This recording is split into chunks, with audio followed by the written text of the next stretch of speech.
Hello. Hello, everyone. Yes, it is that time of the year once again.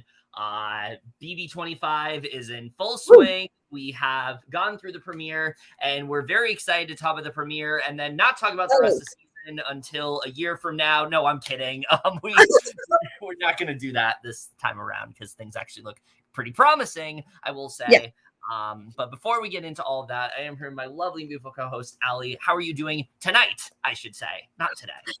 I'm doing well. I worked for 10 hours and then the same thing all weekend. So definitely long shifts, but it was a good day. It was pretty steady. And overall, it's been a good day. And I'm ready to talk about this premiere.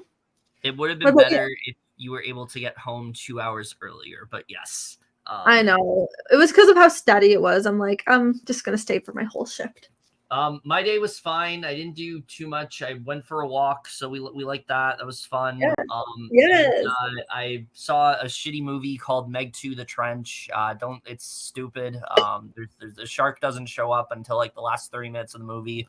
So yeah, that's not really worth it. And just been kind of really glued to the feeds. I'm not gonna lie. There's a lot going on already, and I will tell you guys right now, we're going to do something that we don't normally do, and we're going to give you just kind of a general outline of like where we're at feeds wise. It's only been 2 days, but let me just tell you, these people are here to fucking play. Like they are not. Like, it's so strategic, this cast. Yeah, this is not last season's cast where one person was like running the house and saying that someone in the house was a bully. That's not what's going on all here. These people are here for the game. No, these people are not problematic.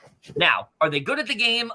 Well, we'll talk about that. Some of them are, some of them not so much. But right. Before we do get into that, though, we do, of course, have to talk about this premiere because, I will say right now, it's a pretty big one, pretty monumental one.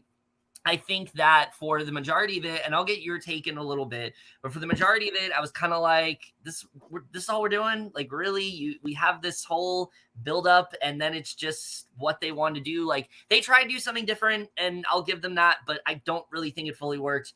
But the ending. Oh my God, the ending. That is something to talk about. What were your general thoughts on this premiere overall?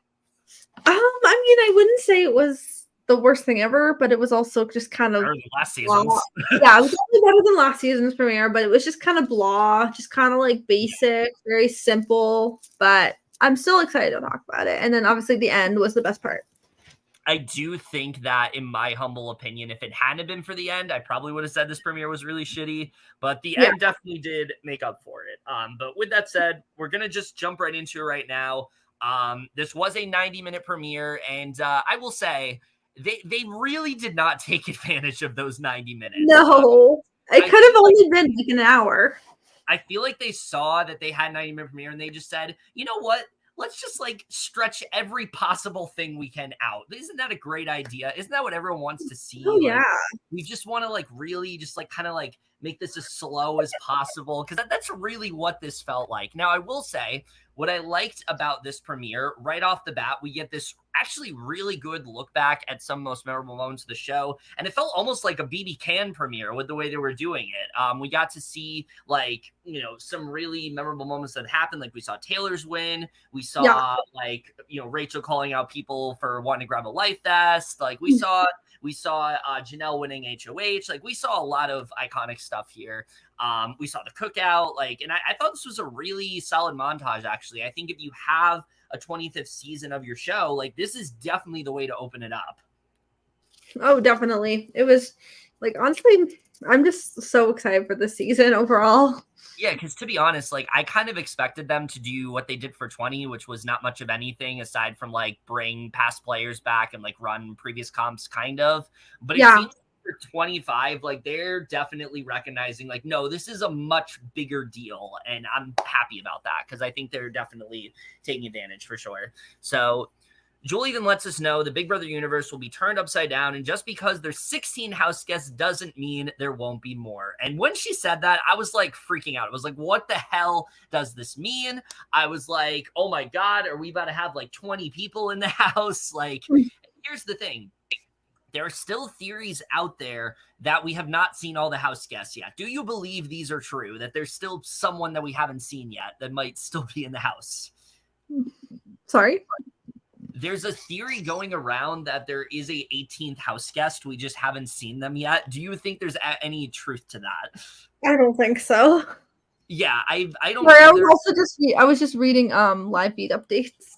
Oh, okay. I mean, I can't blame you. There's some riveting stuff going on. But yeah, I don't think there's any real truth to it either. I think it would be cool. No.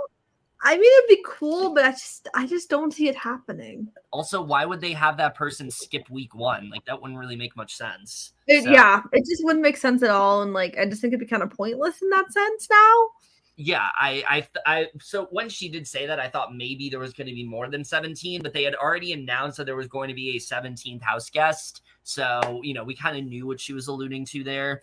Yeah. But the big part of this, of course, is the way they decided to structure this was a little bit different than what we've seen before.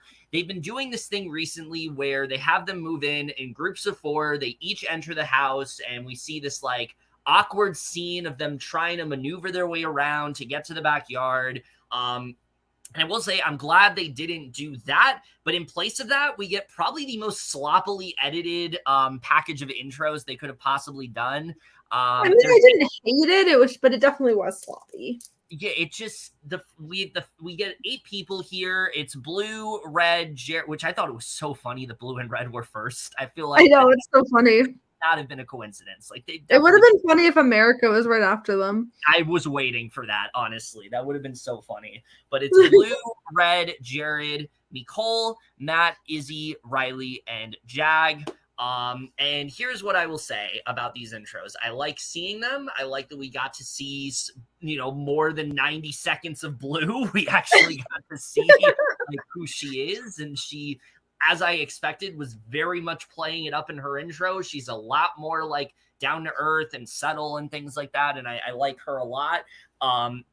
The thing I will say is that, and I think you'll agree with me, just the way they put this together, it felt very like half-assed. It felt very much like they didn't realize that they were doing, like, I don't know if they didn't realize that like they were supposed to be doing them all at the same time, but like there are points in this where like they cut it up into 2 different groups, which already was weird. So it's like, were they supposed to have 4 people coming in at once? And then, because the way they did it, like they showed 4 and then they moved on to another 4. But then you saw people like getting into it was a little odd in that sense. Yeah, then you saw people getting to their cars, like leaving their house, like that were just introduced in the last 4. So I don't know what was going on here. This was just very weirdly packaged for me.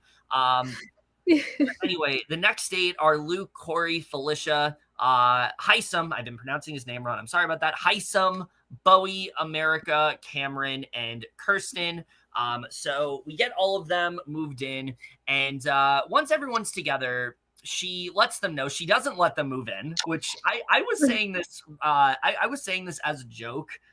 I feel like they were trying to break some kind of record here. Like, I don't know if they thought about previous seasons and they thought about how long they stood in the studio, but it really felt like Julie was like to the producers, wouldn't it be fun if we broke some kind of record of having the house guests stand in the studio for as long as possible and look as awkward as they possibly can for as long as we can think? Like that's what it felt like to me, because it took ever to move them into the house. I was honestly so surprised how long they just let them stand. I know. I was just like, what is the hold up here? It was like taking forever. And you could tell they were like, yeah, this is great, but like, can we get in the house? Like, there's they're like, I want to find my bed. There's that one really awkward moment of her cutting to commercial, but it just sits on all of them, like awkwardly smiling at the camera for like a couple seconds. So I was like, this is so weird. What are we doing? It was so odd. It was hilarious. Yeah. So basically, she lets them know they will be playing the game the longest that anyone has, and also tells them about the twist. She says that there was a break-in on the Big Brother universe a couple days ago, and the game they thought they know has changed. And that is where we tie into the break-in twist. We have heard a lot about this video that was circulating of like Brittany, Danielle, and Frankie. Well, we finally get what that all meant right now, and Allie's going to talk about that. All right. We see the clip of Brittany, Danielle, and Frankie breaking in, who are caught in the act attempting to rewrite history, ending in severe consequences. And they did not want to watch this video. Like, they were like, this is horrible. Don't show this to me. Oh, it was so funny. Yeah, It now was so funny. I will ask you, since I know you said you didn't get to see the video before this. What did you think of this little skit they did with Brittany, Danielle, and Frankie overall? I mean, I was just thinking, like, that's it. Yeah. Like, I'm just like, it was really kind of pointless. Like why? I don't know why they need to play it in the episode. I think it was like a fun little, like, sort of like yeah, it was like fun, like a little like thing to add, but it was just like kind of pointless because like it really just didn't need to be there. Yeah, it was like a fun little promo thing, but I'm just imagining like just getting ready to be in the house and it's like, this is what you're stalling for? You're going to show me this stupid clip of like the three of them trying to go back in time and this horrible acting from like Brittany being like, what the hell is going on? Like, stop. Listen, I like the clip a lot. I think it's really. It kind of gave vibes to when where'd they go? or gave vibes to the Glee episode where like, what's wrong? No, it gave me vibes of Cody in 22 being like, where'd they go? Oh yeah, that too. That's what it reminded me of. But no, I generally like the video. I think it's like the right amount of camp that kind of just works on this show. Yes, it's over the top. Yes, it's really stupid, but I kind of dug it. I like that. I thought it was funny. Like, I will say it was funny.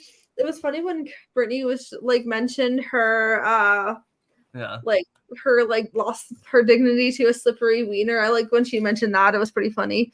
Mm-hmm. Also, DM Rock says, hey, Blue and Mecole impressed me in their competitions. We will talk about the competitions in a little bit, but yes, I agree. They did.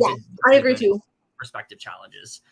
But anyway, let's get away from the video for a bit because I think we've talked a great deal of it. More honestly, we spent as much pointless amount of time on it as the show did. So let's talk about what this twist is all about.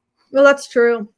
She tells them as a result, the Big Brother multiverse has cracked open. Not only have they changed the house, but changed the game, creating the most unpredictable season ever.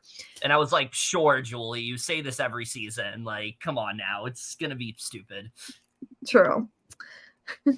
There will be 4 universes taken over: BB Comicverse, Humiliverse, Scaryverse, and Scrambleverse. Anytime they're activated, it will drastically affect the game. And at this point, I was just like, really? That's all you have? Like, are you fucking kidding me? Like, you hype this whole thing up and it's literally just like 4 different multiverses. Like, I feel like the idea of a multiverse in Big Brother, I literally said on Twitter, like, it's either going to be really well thought out or like super convoluted. And at this point, I was like, they did not think this out at all. Like, I was very much like done with this premiere after this. I don't know about you, but I was like, this is not. It was definitely like a fun little like thing to add, but it was just like, why? Yeah. It's like they always try to do like something extra and it rarely ever works. So I know they definitely have like the most extra things. Yeah. It's finally time after like, I don't know, fucking 50 minutes of letting them stay in the studio for the house guests to move in groups of 4. They will then find 4 competitions, 1 from each of the 4 universes. Each person in their moving group must claim a spot in each competition. And this is where I got annoyed because it's like, okay, you tried something different. You clearly were trying to do something different here in the sense of like, you had them standing, coming in as 8. You waited a while to put them in the house, but then you're just going to have them basically do the same thing you've been doing for the same like 3 seasons. It's like, you would think by now with them having the live move-in and them now like getting used to like, this is now the norm. This is how we start our seasons. You would think now they'd be a little bit more cued into like how they make this work organically and like keep it interesting. And this was like just as awkwardly put together as all the live move-ins have been. It was. Because we see them head over, they see the first competition. We get a clip of Felicia basically saying that Big Brother always says expect the unexpected. She's exactly that. At least this time we had context as to where these clips were from. They were literally pulled from the video we watched. So I'm excited. Matt's excited to be a part of this and prove to everyone that someone with disability can win the game. The first group is Felicia, Red, America, and Matt. They head over and see the first competition. The next group ends up being Blue, Jared, Izzy, and Cory, and they're going to be choosing a spot on the green mat. And Cory thinks he has everything he needs to win the game. I was very confused by this clip because it was basically the same thing he said, but I don't know if you noticed, it was a different take of what he said. So I'm just like, yeah. confused. Did they not like the one that was in the video? And they're like, no, redo that. And then he just did it again. So I was confused by that. So Izzy says when she walks into a room, all eyes tend to go on her and that she'll take in all the information. We heard about this before. Bowie, Jag, Kirsten, and Luke are next, and they will be choosing a spot on the yellow mats. Bowie talks about how she's not going to tell the house guests that she's a lawyer or that she's 45 years old. We'll see if that's going to ring true. Because let's just say someone else has broke their promise in terms of their age. We'll get to that a little later, but someone is not stuck to that. So Hisam, Mecole, Reilly, and Cameron are last, and they will be taking a spot on one of them. I forgot to write what color mat it was, but Reilly informs us today that it's actually her birthday and that this is the best she could receive, which I mean, happy birthday to Reilly, by the way. Yes, well, it was her birthday. It's not anymore. Happy birthday. I can't imagine the best part of spending your birthday is standing in a studio for 50 minutes. Like that's the best, you know? Oh yeah, for sure. No, but generally, like, what a fun way to start off your birthday. Just like being on Big Brother. Like, that's great. For sure. It's so sweet. Julie then shows us that the Scrambleverse is about to twist up premiere nights, and at this point, Allie, I was like, "Oh God, what are we doing here, Julie? What's in store here?" And let's talk about what happened with the Scrambleverse. All right, as the Scrambleverse have taken effect, she welcomes them to the first competition of the summer. But before they can, they need to know the Scrambleverse has just changed the game. Normally, they are battling for safety to become HOH, but they are competing to not be nominated. Whoever loses each of the 4 competitions will be up for eviction, and for the first time, nominees will be banned before a HOH is even crowned. What did you think about this little twist on things? Oh, it's definitely like spicy for sure.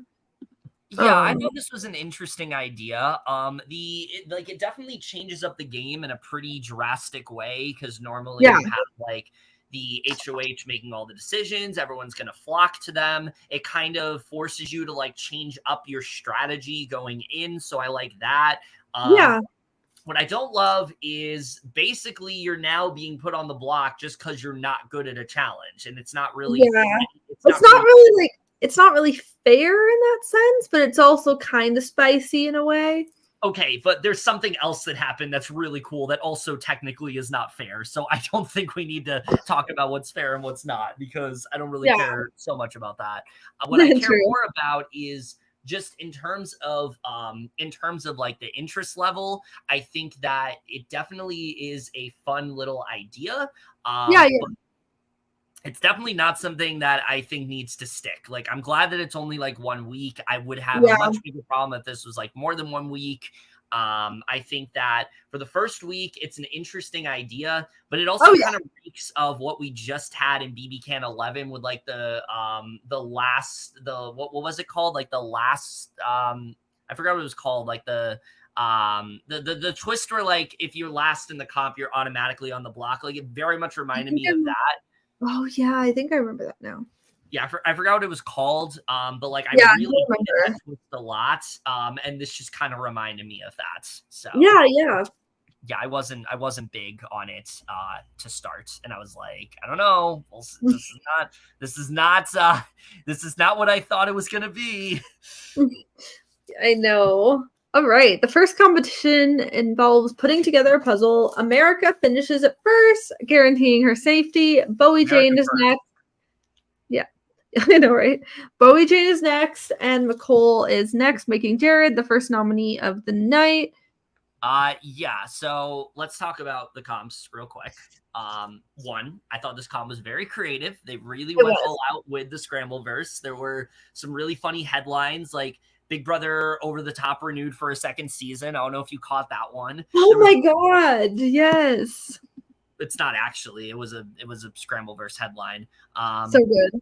But there was another one that said like Jeff and Rachel get together or something like that. I thought that was pretty funny. Oh, that's hilarious. And then I saw Taylor on Twitter like committed to this. It was like Taylor self-evicts over Lay's being taken away or something like that. So funny. So I thought they went, honestly, there were a lot of fun headlines here. And I will say, I don't have many good things to say about these comps, but I like this one. I thought this was actually a really good comp. We got to see Mecole running in heels, and she really killed it. Oh yeah. We got to see so we got to see that. We got to see the girls honestly kind of dominating this comp because it was all girls and Jared was the last to finish here. So I thought that was pretty cool. And also I thought it's a good comp to start off with. It's an easy puzzle, but it also like kind of, you have to kind of do it quickly and on the fly. Yeah. I thought this was a pretty good comp. And out of the ones they did, like this is closer to what I want to see. Oh yeah. I was like, okay, maybe the comps won't be that bad. Yeah, this is honestly like the only comp I actually liked. Yeah. It was actually like creative, original, just fun, and it was just this one was a really good one. Yeah, so I like that comp, but then immediately, I think I think any faith we had in terms of like, okay, Big Brother has their shit together, pretty much just like went down the drain when we get to this next comp here.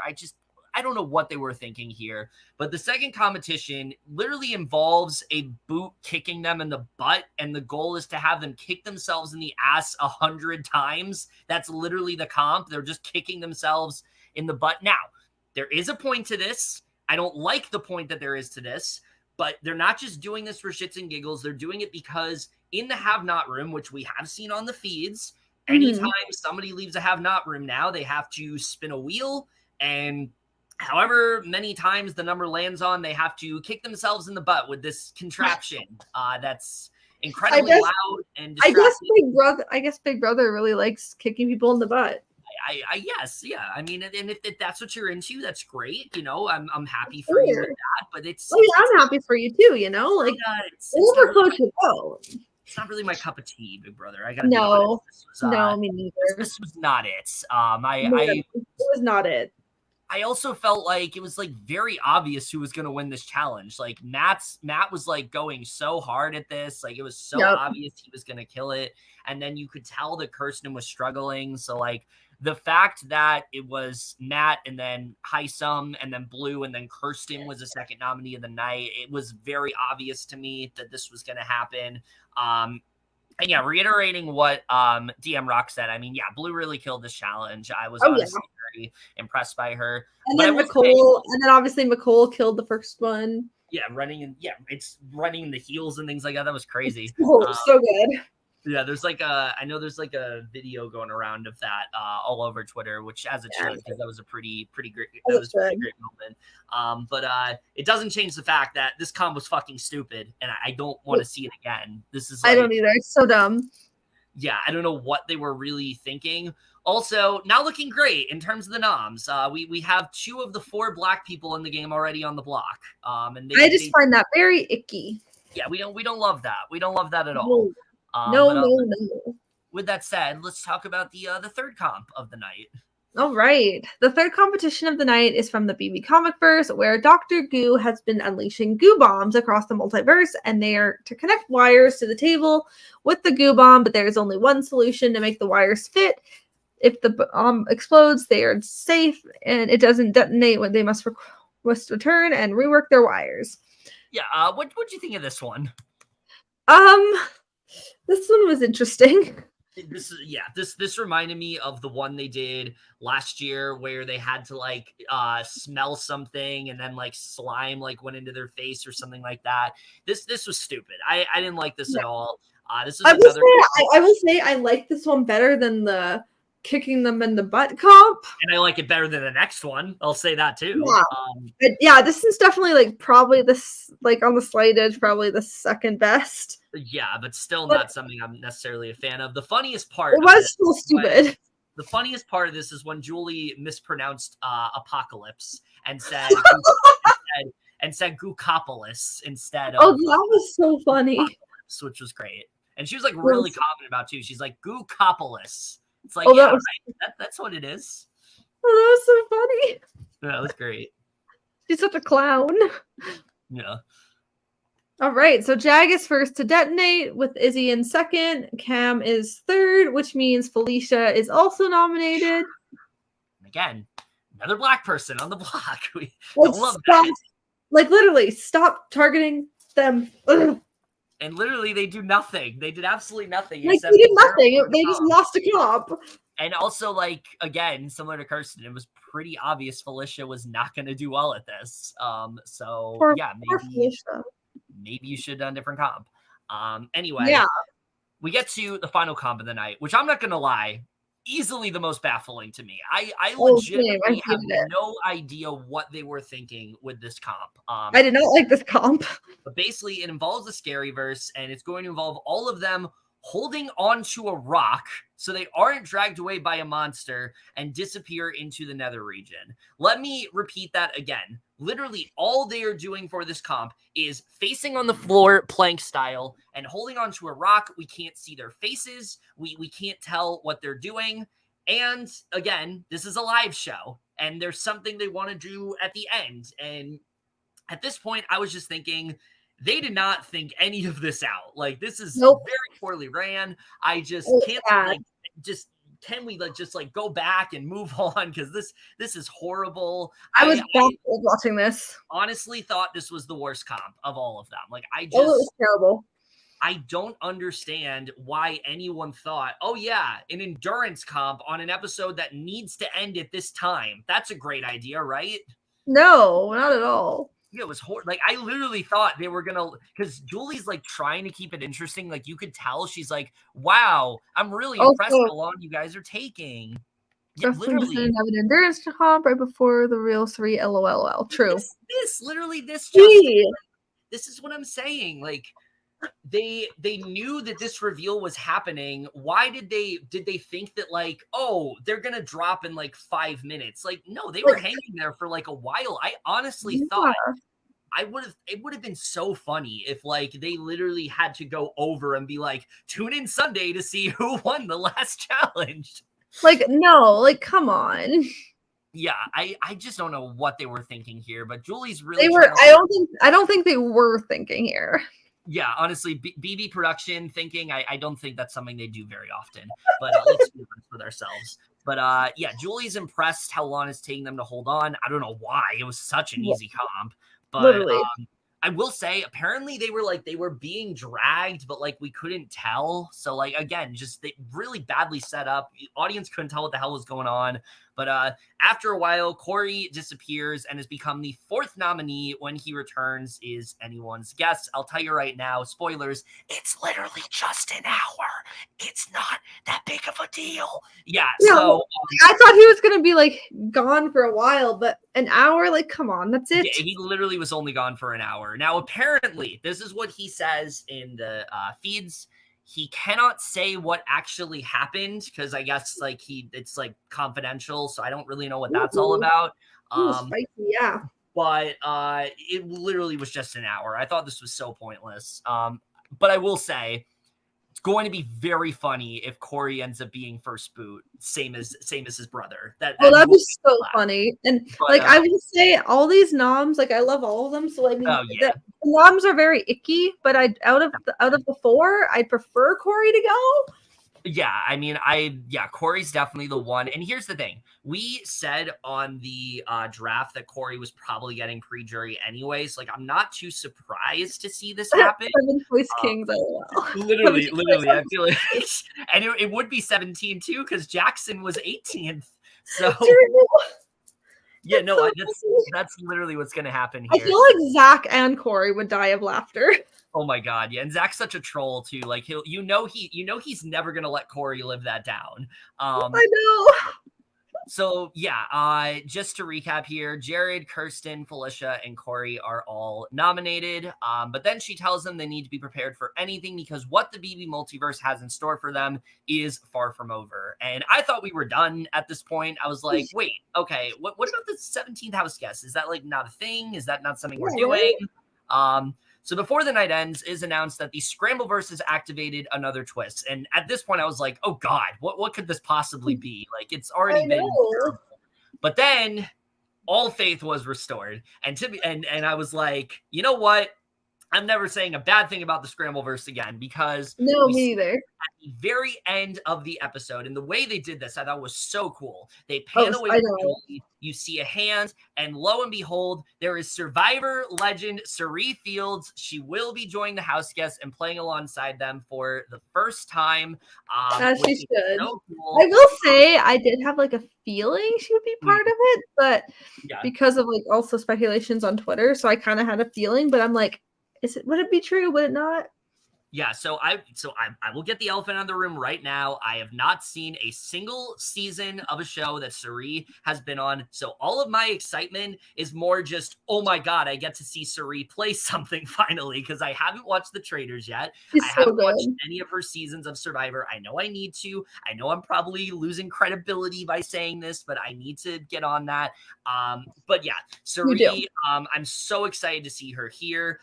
But Yes. my God, I mean, what a time to be named Jared at this point. Like, I know. What a time for Jared. You can just tell Jared is like, he's excited. I mean, I also kept hearing that she was like silent on like social media, so that's why.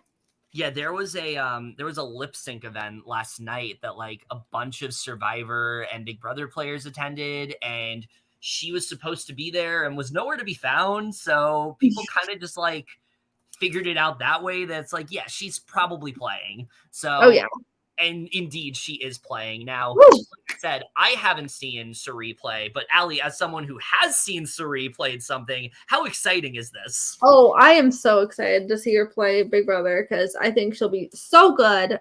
She's just such a phenomenal player, and she's just an incredible person. And I just love her so much. And she is such an icon, such a legend. Definitely like one of the best players ever. Yeah, I'm so excited to see her play this game. And I'm honestly excited. I'm also really excited to see her play with her son. Yeah. Now, here's the thing. I have heard people say before, oh, this is an unfair advantage, and Cirie and Jared are always going to tell each other everything. But I will just say right now, one, yes, it is, but I don't really care because it's still cool. Two, based on the feeds, I don't think so. I don't think it is. I don't think so either. They're not exactly benefiting each other right now. It feels like a fan fiction concept to have Cirie in the house. Absolutely unreal. Yes. No, it really is. Especially the way they did it too, with her just standing there and like holding the champagne and welcoming all of them, and then them basically revealing on Twitter that she's playing. Now, I've heard rumors. I don't know if this is true, but what I've heard was that supposedly like Jared was in the running, and basically they said, all right, let's try to get Cirie too, because they felt like it'd be like a missed opportunity to not do so. And I feel like I believe that, because if you go back to Jared's intro, Cirie is literally on Zoom with him. So like that should have revealed it right then and there. I know. But yeah, before the episode ends, we notice Jared saying something to Izzy, possibly revealing that this is his mom. We can confirm right now what actually happened. Basically, Izzy is a fan of Cirie. She's watched Survivor before. She knows exactly who Cirie is, and she knows that somehow that the two of them are related. She's the only person in the house that knows right now. But because I feel like those two are going to be like really close. Well, so I was really worried at first, and we're going to get into spoilers now for the feed. So if you are only watching the episodes and you don't watch the feeds, which you should, because especially based on last season, we just did a whole video like talking about this. Well, not a whole video, like we had a pretty big segment in our BB24 podcast talking about this, but it's like, you really don't know the full context without the feeds, and especially having them free on Pluto TV, you really have no excuse to not watch them this season, because they're literally free. Like, yes, you have commercials, but they're free on Pluto TV. Yes. So you don't really have an excuse to not watch them. But in case you're only watching the episodes, you can go away now, because we're going to talk about the feeds a little bit. But yeah, basically, I was really worried that Izzy, based on the fact that like she said preseason that she's not good with keeping secrets, that she was going to spill that she knows that Jared and Cirie are related, but she's actually doing a much better job than I thought so far. She hasn't kept this, she hasn't spilled this to anybody. She's keeping it to herself. And I think she realizes, like, I have an advantage here. Like, I know something nobody else does. And like, as long as I'm loyal to them, like, they're going to stay loyal to me. And I'm honestly really impressed by Izzy so far. I'm not going to lie. Oh, same. Like, she's very direct. And obviously, like, she's definitely someone who will spill like anything, but I don't think she'll spill that. But I'm actually like really impressed with her so far. Like, she's doing really well. But I also feel like she's very much going to become the type of player where, like, Cirie tells her to do something, she's going to do it. It's like, yes, Cirie, I'll do it. Like, I won't even. She's kind of like, so she's literally just like trying to like get second to Cirie. Well, there is literally a video. I don't know if you saw it, but it's like Cirie wants to put her feet up, and she literally grabs like a stool to put her feet up. So she's literally already like rubbing Cirie's feet. Like, so funny. What's funny is that it seemed half of the house guests didn't recognize Cirie when they came in, and the one person that would have fangasm was in the other regions. True. Too. It was so awkward. Like, they were like Felicia was literally like, "Hi, I'm Felicia. Nice to meet you." Like, they were just acting like any other person. I thought it was so funny. And honestly, like, I'm glad they didn't tell them who she was, because in past seasons, like when they had Jeff and Jackie, if you remember, they literally told them they're from The Amazing Race. I like that now they had to figure it out on their own that yes, she's from Survivor. So I like that they didn't just say like, "This is Cirie from Survivor. She's in the house with you now." They had to actually figure it out on their own. I actually think it's a lot more interesting. So I like that they did that. But yeah, we're going to, talking more about feeds here. Let's talk a little bit about the nominees, because, oh my God, is it spicy. It's insane. Right off the bat, if you had talked to me like right when the feeds dropped and you would have asked who's in the best position besides Cirie, because I will say right now, Cirie is the fucking queen of the castle right now. Everyone's looking at her. Everyone feels good with her. She is so good at the one-on-ones, especially. Like the way she's able to pull in someone like a Bowie, who already is someone that's like not really like well insulated in the house. She doesn't really have anyone, but she feels really good with Cirie, and Cirie wants to like use that to her advantage. It's just like chef's kiss. Like, I'm so impressed already. So good. And if she's able to do what she's doing this early on, I can't imagine how she's going to be the 98 other days of this season. Oh yeah. Also, I am so here for like the two older women, Felicia, and like running things. Like, I'm so like I'm how so here for them often, running. I'm so here for them dominating. How often do you get to see two older women, let alone two older Black women, running the game together? Like, that's so exciting to watch. It's so refreshing. I will say so far the three that are probably going to be messy: Kirsten, Jared, Reilly. Yeah, so I was going to get into that. So in the beginning, I felt like, oh, Kirsten's doing really well. Like, there were so many conversations she was including herself in. Like, early on, you see her, she's in like an alliance with like Luke, and which was crazy that there was an alliance immediately when the feeds turned on. But there was the Phalanx 5 with like Luke and Matt and Reilly and Kirsten and I believe Jared. And yeah, it was Jared. Okay, that's really good for her. She then goes over to like Matt, and they bond a little bit about his lack of hearing and things like that. And he kind of talks about him with hearing aids and him and him learning speech therapy. It was actually a really good conversation. It was like, okay, like Kirsten's doing really well. And then while everyone else is talking in the kitchen, Kirsten goes over to Reilly and Jag, who are having this really fun conversation just about juggling, and she partakes in that. I'm like, and then she follows herself over to the have-not room where you have Cirie and Felicia and Izzy, and she takes Izzy aside and said, "Listen, I really want to work with you. Like, we're on really good terms. I've liked you from the beginning," which she says from the beginning. It's literally been 3 hours. I don't know why these people are talking like they've been in the house for weeks, but whatever. I love it. It's so good. You see that she's working with Felicia and Cirie. So I'm like, oh my God, Kirsten's in a great position until Izzy decides to spill. So Izzy goes to Jared and basically says, like, and I'm sure we'll talk more about this in like the Sunday episode, but I just kind of want to give our take on it because I don't know how they're going to cover it in the Sunday episode, if they're going to give all the details. Yeah. But basically she says to Jared, we can't trust Kirsten. She just made an alliance of 5. And for some reason, even though there was this alliance that they wanted to do with Kirsten, Mecole, Cirie, and Felicia, kind of like the 4 black women of the house. They wanted to do a cookout-esque alliance of sorts. And then, of course, Cirie wants to pull Jared into that. For some reason, Jared finds this threatening, and he wants Kirsten out, like, immediately. And so he goes over to Cirie, and now Kirsten's kind of in some hot water, it seems like. I don't think she is nearly as safe as she was before, because honestly, prior to this, she was probably the last person that was going to go. And now it's like she could honestly maybe be going this week. I hope not, but there is a possibility that she could. Reilly, who is now HOH, has said that Kirsten is her target. She doesn't really want her in the house. She doesn't find her trustworthy. Makes sense, because Kirsten was literally saying she doesn't trust Reilly. So, yeah, I mean, I don't know. What do you think? How do you feel about Kirsten's chances right now? It's hard to say. Like with Reilly, spoilers, Reilly won HOH. I mean, it seems like she's definitely gonna probably save Jared and Felicia, but she's so stupid, by the way, because like Jared's literally doing the same exact thing that he's accusing Kirsten of doing.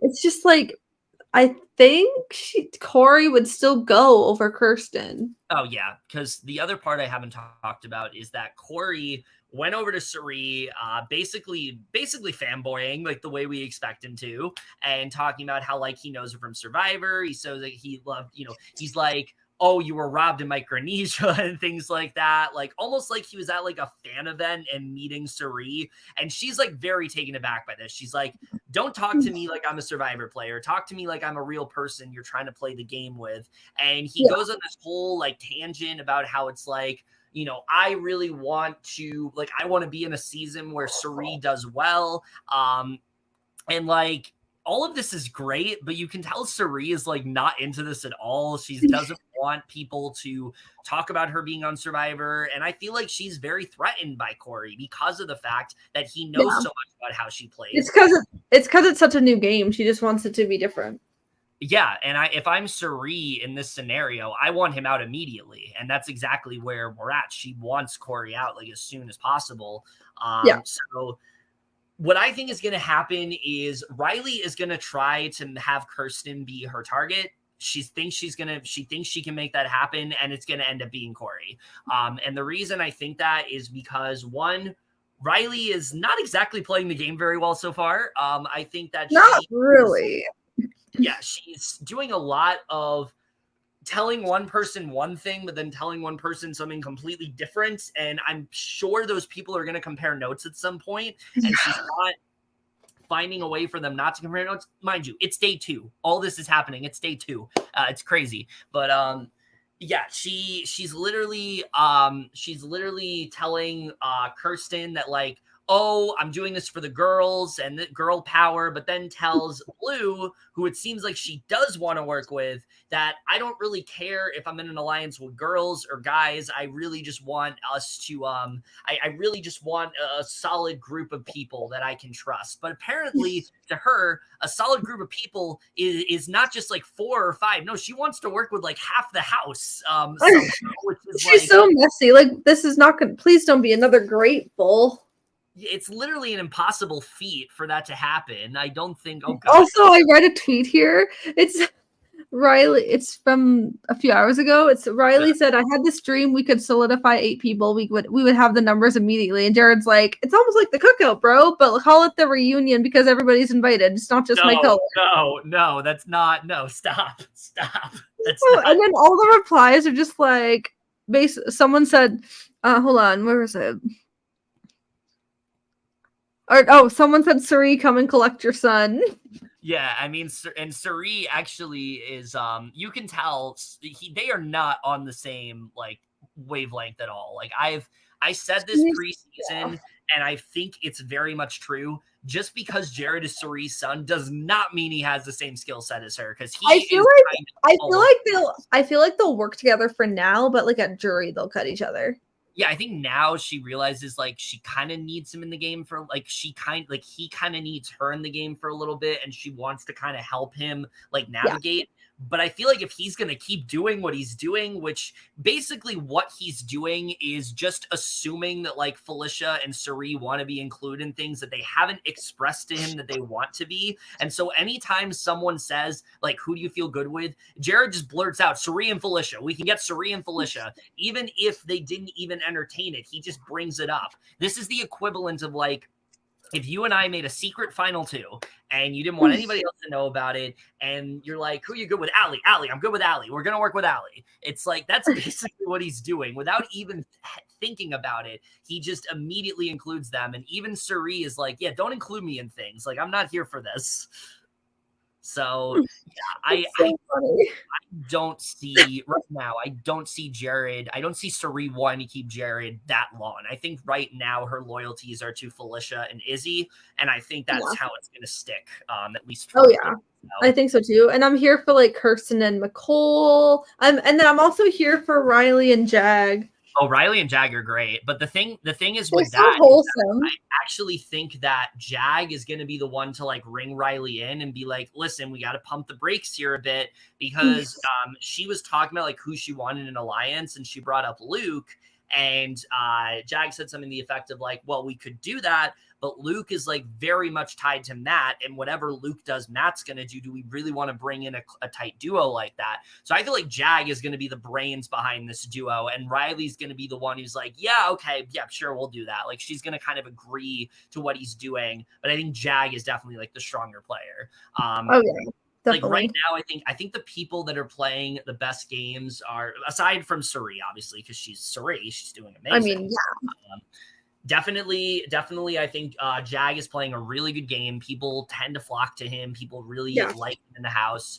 I really like the way Hisam is playing this game. I think that Me too. He's been super social, and people really like that. He's had a lot of good conversations with people, but he also is low-key trying to form like a coalition of people of sorts, mainly with like Izzy to take out like the alpha bros. And I think that he actually could get that to work. So I think that's definitely something that. Yeah, at this point, I don't see like Matt or like Luke staying long. No, I don't think so. Also, I think Blue is playing very well. She's very low key, but it's good for her because people really seem to trust her a lot. Yeah. And then I would also say, those four I think are. I think Mecole's doing really well too because she's very under the radar. And then I think Red's pretty chill right now. Red is very chill. The two people that like seem to be kind of invisible are like, I would say America and Bowie. I don't see much of them. They're just kind of like vibing. Yeah, I feel like Bowie's gonna stick around because of Cirie, because Cirie like likes Bowie's vibe, thinks they work well together. So I feel like Bowie is gonna be fine for a little bit, but I don't think Bowie is going to go all that far. But we'll have to see. No, I could see her being like a first juror, maybe. Yeah, I don't know. We'll see what happens there. Last juror, maybe. At this point, I think Jared's going to be the first juror if he keeps going. Honestly, right now, I see first juror vibes from all Reilly, Jared, and Kirsten. I feel like, I feel like one of them is going to be pre-jury, but yeah, we'll see. I don't think they're going to be pre-jury, but I can see them being like early jury. Yeah, maybe not, because I think Jag is going to protect Reilly, Cirie's going to protect Jared, but who's going to protect Kirsten? Mecole? Probably. Yeah, probably Mecole. Yeah, I think this is really honestly. They all have their person. I feel like this is going to be a season of duos. Like you have Cirie and Felicia, you have Izzy and Hisam. I feel like is going to be a pretty tight duo. Yeah, Jag and Reilly, obviously. You have Jared and Cirie kind of, but really Cirie and Felicia, because I feel like that's more her like tight duo right now. Mecole and Kirsten. Yeah, Mecole and Kirsten. And then you kind of just have someone like Blue, who's like very much in the middle right now. I don't really know where she is. Hisam, I think, is very much in the middle. So yeah, we have a lot going on already in these first 2 days. but it's already like there's a lot of potential here. There's a lot of good strategy going on, and I'm very excited to see how it plays out. The only thing I will complain about right now, and I'm going to complain about this again on Sunday, so if you don't want to hear me sound redundant, you can just click off the video because I'm going to rant about it again on Sunday. I fucking hate how they are doing this HOH. I will say this right off the bat. Same. I hate it. I generally think that they could have honestly gone without an HOH this week because I was, you're really wondering like what power does the HOH have? The answer is very little. Like the HOH really just safety a role in this round. All the HOH is doing is picking 2 people of the 4 to take off the block. That's fine. I don't have a problem with that. What I do have a problem with is basically, and this is what I heard, I don't know if this is confirmed, but this is what Reilly was apparently saying, that not only do they take those 2 people off the block, but if there is a renom, they have to then renom one of those people. They can only put up those 4 people for the round. Nobody else. I think it's so stupid. It makes no sense. Like literally the people that she saves should just be safe. Yeah, at that point, like, don't even have an HOH. Like, literally, all they could have done was just have it be how it is, kind of like BB Can 9 style, where they didn't have an HOH. Or just have, or if they did, they would just, obviously, she saves 2 people. And then a renom, just have Reilly renom. Yeah, just put up whoever. Like, I don't really understand what the point is of, oh, well, I'm taking you down, but also, sorry, I got to put you back up. Like, that makes no sense. It's so stupid. Like, what do you even say at that point? It's like, well, it's baffling. You're going back up on the block. Like, just, and I heard someone say maybe they're just doing this so, like, Cirie didn't go up week 1, which maybe that's a possibility, but, like, maybe. 1, Cirie would not go week 1. That's never going to happen. She wouldn't. 2, if that is the case, like, just don't have an HOH. Literally, like, it's pointless. I know. It is. Yeah, like literally just have the 4 noms, do a veto, and that's it. Like Hisam was saying to Reilly, he's like, this is a good HOH to have. And I'm thinking, no, this is like the worst HOH to have. You have 0 power right now. 0 it's so bad. Like there's very little. Like literally her only power is that she's safe. There's very little footing Reilly can actually develop this round. But she was already safe from the nom, so it's like. Yeah, it's like it's pointless. It's really pointless. So I just don't really like that at all. Other than that, I'm really liking this group a lot. I generally there's no one right now where I'm like I don't really like this person that much. Yeah, I don't honestly. Yeah, I don't dislike anybody right now, and honestly, like I'm not even disliking Red. Yeah, he's like a lot more low key than I thought he was gonna be. Yeah, like I remember because I missed it because I didn't watch that because I was out last night. But I remember you said that Red had a conversation about the sun. It was generally very sweet. It was very wholesome. He's like, the sun makes me feel good. Like, I was like, yeah, honestly, I'm here for that. I love that. Yeah. It was a very nice conversation. It's so wholesome. Yeah. I mean, there's definitely people I prefer more than others. Like, I'm not huge on this Luke and Matt duo. Like, I don't really need that. That's just like so basic alpha bro. It's what we typically see in Big Brother. But to be honest, with more women in the house than men, actually, I think at this point, which is very exciting. And also, I will say, I feel like I don't see Luke going very far. No, he's going early. People don't trust him. I also lately I don't see Matt either because I remember you just said when I was getting off work that Cirie who doesn't like Matt anymore? Cirie doesn't trust Matt. Yeah. Yeah. But I think that Matt is going to be good for Kirsten. Here's the other thing that's really fucking stupid is that Jared was having this conversation with Matt and Luke, who he trusts a lot. Matt says, let's bring Kirsten in because he trusts Kirsten. Jared shuts that down immediately. Like, what are you doing? I don't know why. Like, I mean, I'm here for like a Matt and Kirsten showmance, but I don't know why, but I've always thought like Jared and Kirsten would be a showmance. Not after this week.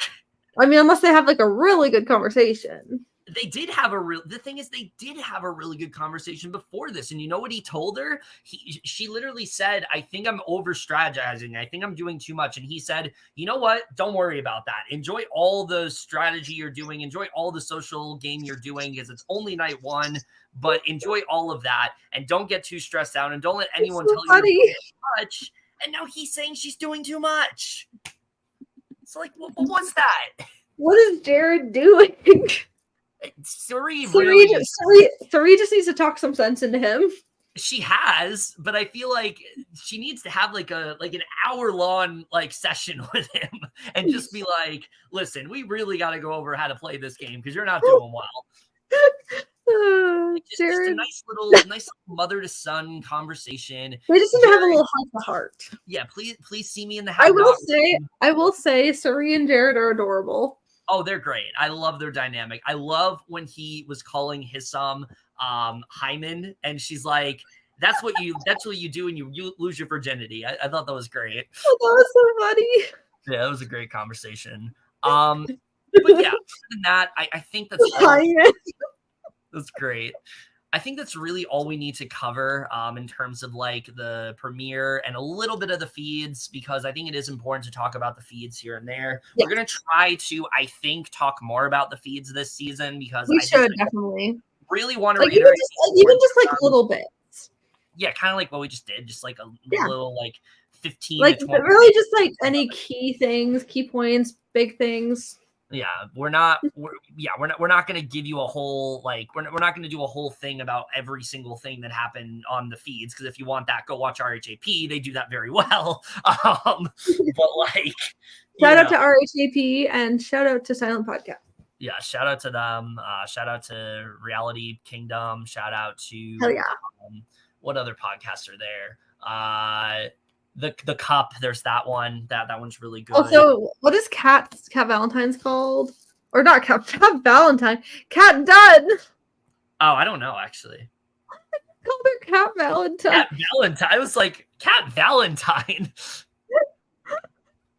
The Big Brother and Victorious crossover, the one that you've all been waiting for. Oh, definitely. Let me go look at all the Big Brother podcasts out there. Oh wait, it's called Conspire Away Bitches. There you go. Yeah, those are all great out there. Definitely. Also, shout out to Morgan Millett's Your Internet Best Friend. Yes, but not Morgan Wallen, who Reilly has music of, which is not great. But it makes sense. She lives in Nashville. Yes, but looking forward to her rotation of that and Jason Aldean. Anyway, that's it for this video. I think we have some things to plug before we wrap this up. I think if you want to plug, Allie, go ahead. All right. Well, stay tuned for more coverage of Big Brother and stay tuned for Stars on Mars this week. We will be covering that soon. We haven't watched the new episode yet, but yeah, probably Monday, but we'll see.